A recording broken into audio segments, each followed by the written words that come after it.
రాష్ట్రంలో ఉండే ఈ ఉద్యోగస్తులు పెన్షనర్స్ కి ఏదైనా దురదృష్టకరమైన సంఘటనలో ఎవరికైనా ప్రాణహాని జరిగితే ఆ కుటుంబానికి 1,25,00,000 రూపాయలు వచ్చే విధంగా పాలసీని ఇచ్చే కార్యక్రమంతో పాటు 60 సంవత్సరాల లోపు ఏ ఉద్యోగస్తులైనా సహజ మరణంతో చనిపోయినా వారికి రెగ్యులర్ బెనిఫిట్స్ తో పాటు అదనంగా 10 లక్షల రూపాయలు వచ్చే స్కీమ్ ని రాష్ట్ర ప్రభుత్వం ఈ నిర్ణయం తీసుకోవడం జరిగింది.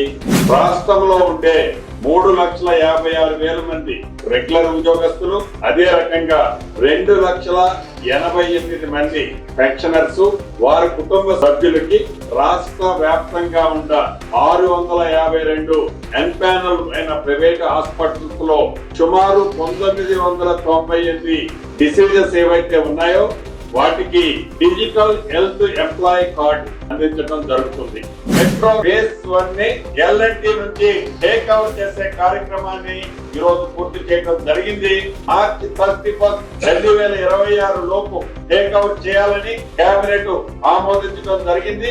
ఈ మంజీరా నుంచి వచ్చే ఉస్మాన్ సాగర్ కానీ, డ్రింకింగ్ వాటర్ పైప్ లైన్ కానీ, ఆ ట్రీట్మెంట్ ప్లాంట్లు కానీ, మోటార్లు కానీ ఎప్పుడో 100 సంవత్సరాల క్రితం నిర్మించబడ్డాయి. దృష్టిలో పెట్టుకొని డ్రింకింగ్ వాటర్ కి సంబంధించిన పైప్ లైన్లని, కొత్త పైప్ లైన్లు విత్ వాటర్ ట్రీట్మెంట్ ప్లాంట్ తో సహా ఏర్పాటు చేసే అంశాన్ని కూడా కేబినెట్ ఆమోదించడం జరిగింది.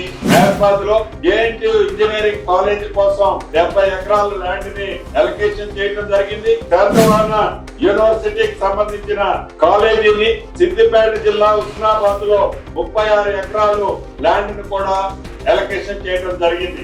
21 కాన్స్టిట్యుయెన్సీస్ లో సుమారు 20 నుంచి 25 ఎకరాల భూమిని ఇంటిగ్రేటెడ్ ఇంటర్నేషనల్ స్కూల్స్ కోసం అలొకేషన్ చేయడం కూడా జరిగిందని చెప్పడానికి సంతోషిస్తున్నాను. పవిత్ర పుణ్యక్షేత్రమైన భద్రాచలంలో గ్రీన్ ఫీల్డ్ మినీ స్టేడియం ఏర్పాటు కోసం 5 ఎకరాల భూమిని కూడా స్పోర్ట్స్ అథారిటీకి అలొకేషన్ చేయడం జరిగింది.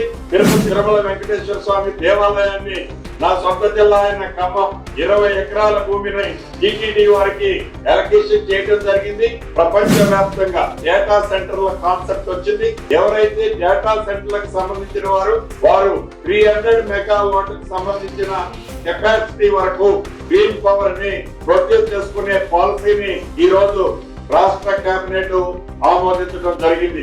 ఈ కరీంనగర్ ప్రాంత వాసులు పోయే ప్రాంతానికి ఆ రోడ్లు వైడనింగ్ చేయడానికి, హై లెవెల్ కారిడార్లు ఏర్పాటు చేయడానికి, దానికి సంబంధించిన దాంట్లో డిఫెన్స్ ల్యాండ్ 42 ఎకరాలకు గాను దాని వాల్యుయేషన్ కంపేర్ చేస్తూ డిఫెన్స్ కి 153 ఎకరాలు కూడా అలాట్ చేసి ఆ 42 ఎకరాలని రాష్ట్ర ప్రభుత్వం జిహెచ్ఎంసీ వారు హ్యాండ్ ఓవర్ చేసుకునే అంశాన్ని కూడా కేబినెట్ ఈ రోజు ఆమోదించడం జరిగింది.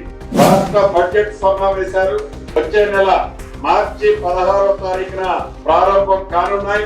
మార్చి 16వ తారీఖు నాడు బడ్జెట్ సమావేశాలు స్టార్ట్ అవుతున్నాయి. మొదట గవర్నర్ గారి స్పీచ్ ఉంటుంది.